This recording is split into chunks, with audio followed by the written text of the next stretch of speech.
Hi. Could this be the end of Windows XP? Really? Well, it did finally happen from Microsoft's standpoint.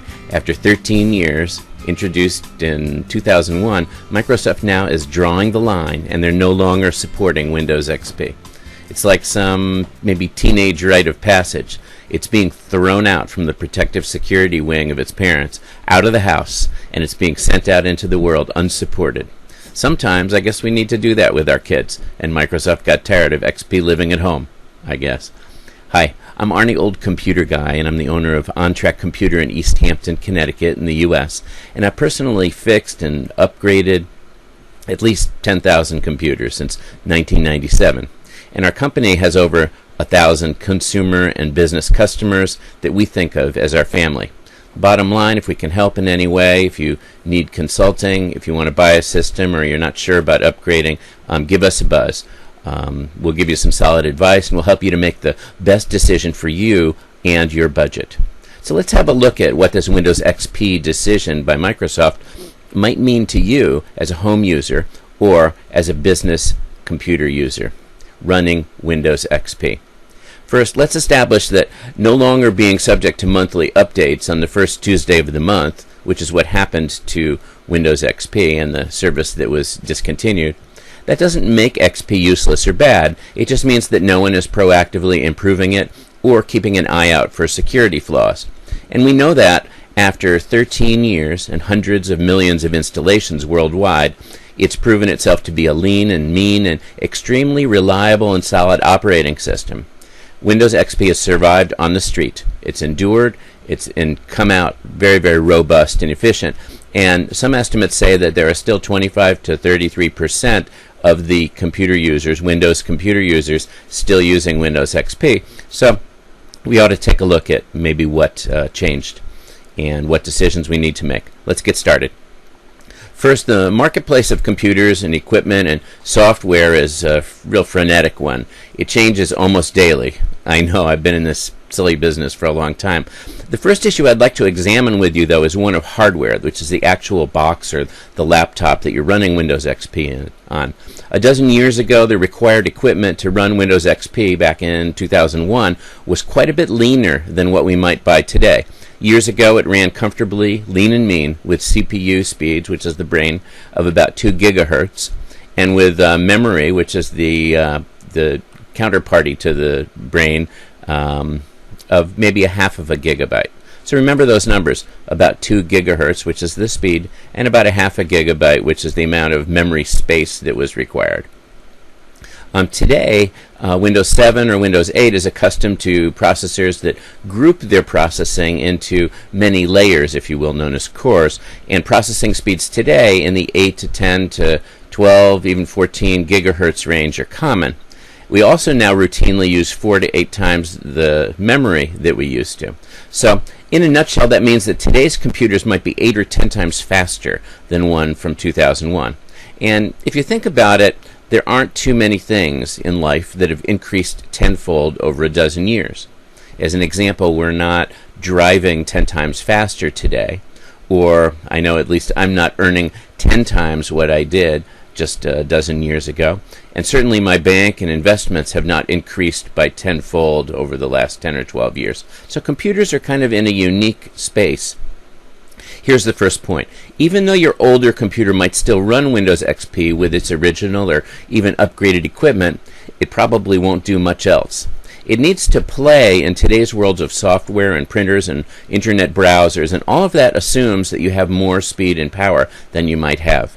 If you're doing some basic word processing or business accounting with occasional emailing on an XP machine, you might still squeeze by another year or two.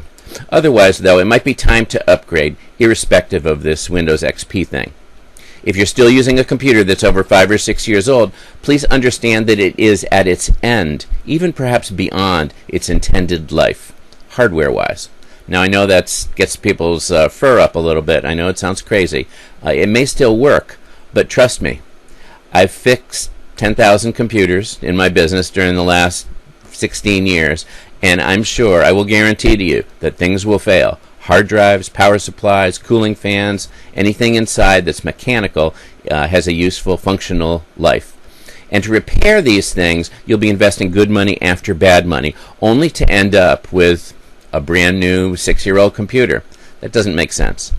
Computer prices have come down. Right now, they're one of the best values in the marketplace. A solid new computer, let's say, including all of our services to transfer your old data to new, is usually well under $900.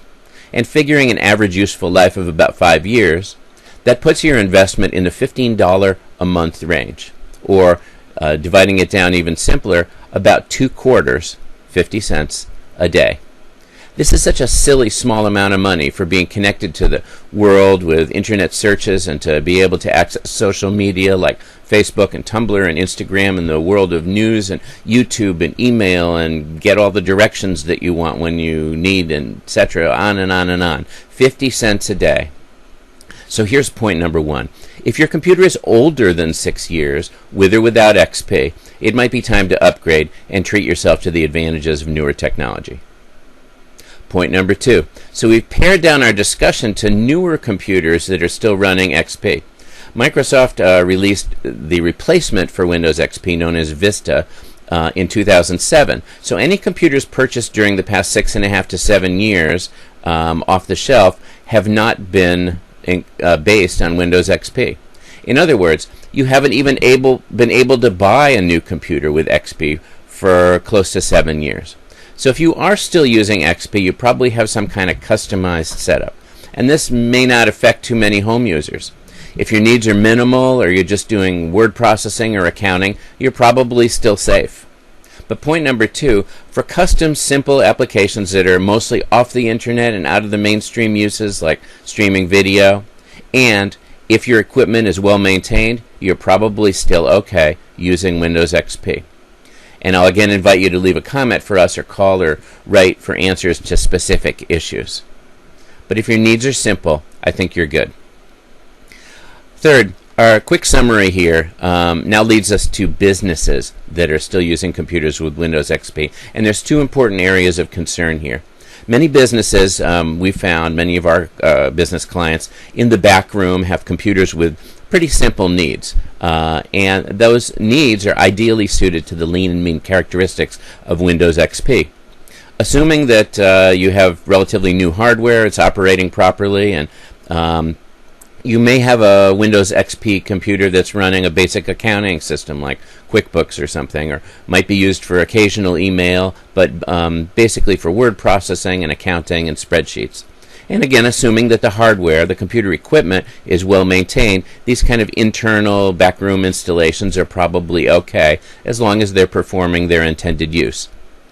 But business owners, there's a new issue that's come up that's quite important. I'd like you to pay attention to this and if it applies to you.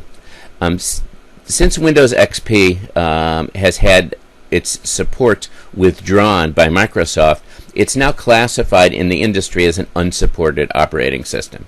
And because of that, it's picking up some new and possibly negative attention by organizations that might affect you by their regulations. There's 3 industry standards, and these are newly affected by this sunset of Windows XP. They are PCI, which is the payment card industry, security, and these are the people who create security standards for processing credit cards. HIPAA, HIPAA, which is the Health Insurance Portability and Accountability Act, and they regulate patient records and privacy in medical settings.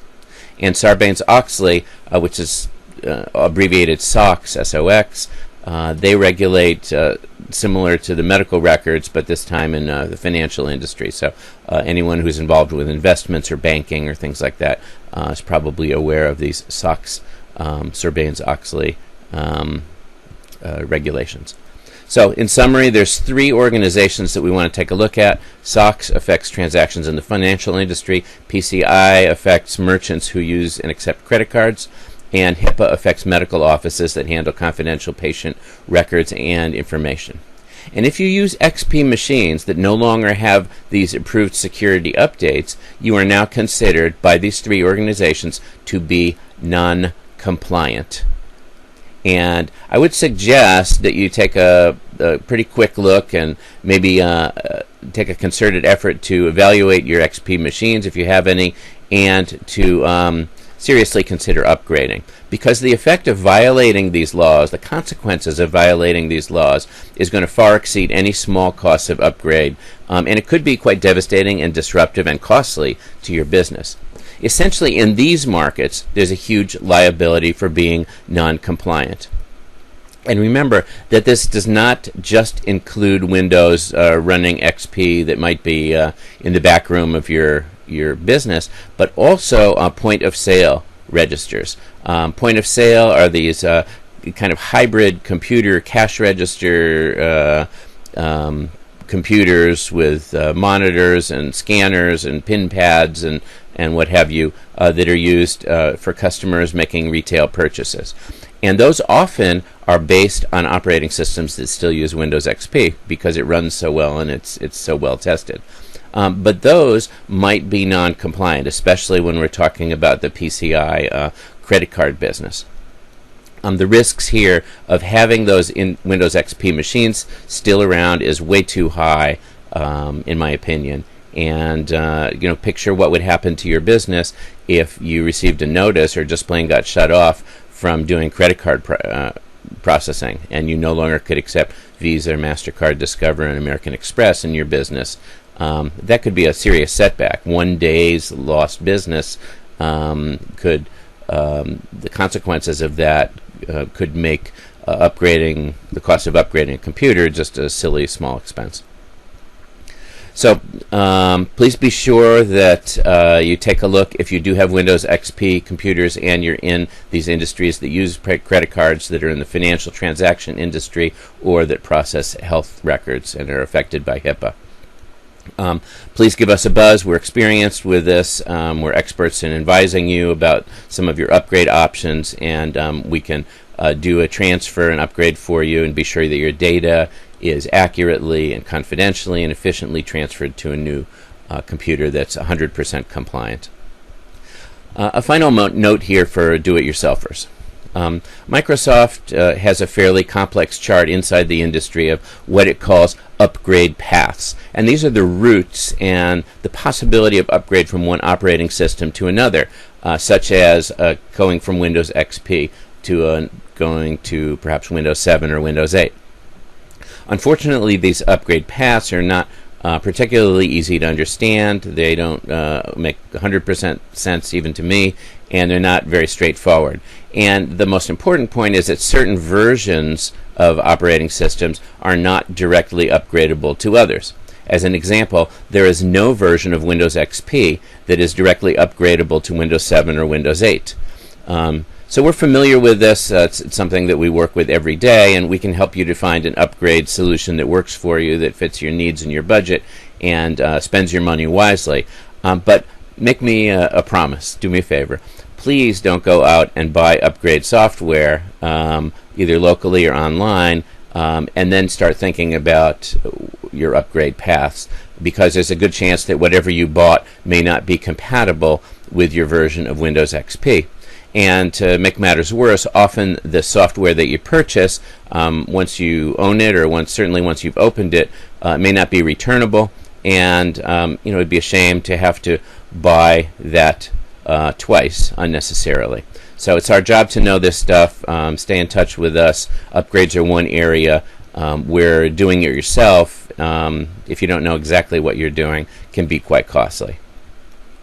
So in summary, there's three issues that we spoke about. First, using old and outdated computer equipment just plain is not cost effective, since there's so much value today in computing power. We talked about the 2 quarters, 50 cents a day, sort of as the cost to have a brand new computer at your disposal. If your equipment is getting tired, let us help you. We can back up and transfer your important files and photos and music and documents, and we can help you find a computer that meets your needs and your budget. And as I said, it's all just pennies a day. The second point we made is that Windows XP hasn't even been available on new computers since 2007. So this, the age of the hardware again comes into play. If you do have some simple needs like just a occasional email using business accounting like QuickBooks and word processing and spreadsheets, you might still be able to squeak by with an XP machine as long as the hardware is working fine. But most others who are heavy internet users, or if you're using streaming video services like Netflix or YouTube and a lot of social media, you need the speed of a new computer installation, and you'd really benefit from looking at some upgrade options. The third point we covered is that many businesses need to take stock and evaluate not only their equipment using Windows XP, but also whether it affects their compliance with PCI, with SOX, and with HIPAA standards. And they may be in a more urgent place to have to update and upgrade to avoid any liability or fines or interruption of business. So thanks for listening. I mentioned before I'm the owner of OnTrack Computer in East Hampton, Connecticut. We specialize in personal service. Our work is done by certified trained technicians. We don't hire nerds for minimum wage. We pride ourselves on listening to our customers, and we speak English. We don't speak geek. We're business specialists, and we also would enjoy speaking with you about your specific situation, your needs, and meeting your budget and your concerns. Contact us. Our numbers and webpage and email is below, and we look forward to meeting you and adding you to our growing family of customers in Central Connecticut and beyond. Thanks a lot for listening. Again, this is Arnie, Old Computer Guy, and we've covered a few considerations in your decision to upgrade here. We hope that we at least started you on the track to ask the right questions. We'd enjoy hearing from you. I hope that your computer flies, and we hope that your upgrade process is a smooth one. Thanks for listening.